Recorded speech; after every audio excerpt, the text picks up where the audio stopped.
Welcome back to Opinion Journal Live. I'm Dan Henninger with our Foreign Affairs columnist, Bret Stephens.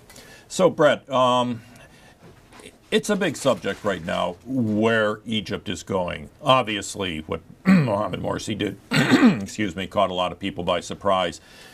Do you think that what we're seeing here is the gradual disintegration of the idea underlying the Arab Spring, which was more public participation, citizen participation in the governing of a Middle Eastern country like Egypt? Well, there was always a contradiction, Dan, at the heart of the Arab Spring, which is to say that the party that could garner the most votes in most Arab countries, that is, parties affiliated with the Muslim Brotherhood, the most popular parties, were all, in one way or another, opposed to the very idea underlying the liberal democratic order.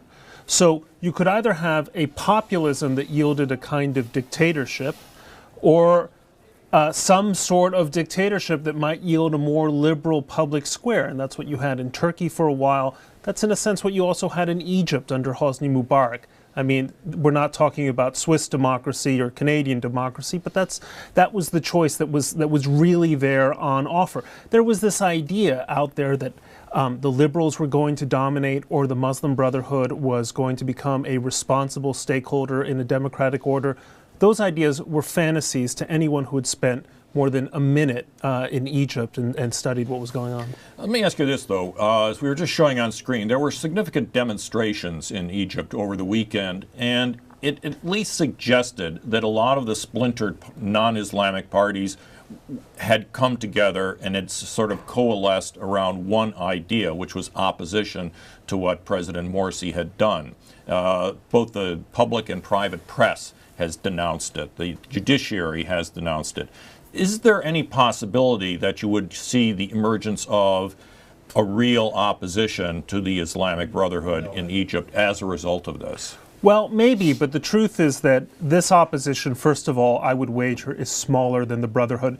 You know, tomorrow there are going to be, or they're expected to be, rival demonstrations in Cairo, one by the opposition to the regime, the other by the Brotherhood. Typically, the Brotherhood brings out hundreds of thousands of people to maybe thousands brought out by the opposition. The other problem is that opposition is a hopelessly splintered group of people. There are holdouts from the old regime, there are Coptic Christians, there is a, quote, liberal bloc, although how liberal it is open to question. And those internal fissures tell. Ultimately, the Muslim Brotherhood is capable of acting as a bloc, and the Muslim Brotherhood holds the reins of power. That gives them tremendous advantages. Let me try to relate this to last week's issue, which was Hamas, the Gaza Strip, the Israelis. Hamas obviously expected to get more support from Egypt, I think, than they got. Clearly, Mohamed Morsi is now preoccupied with his domestic problems. Where does that leave the issue of the Palestinians and the Israelis right now?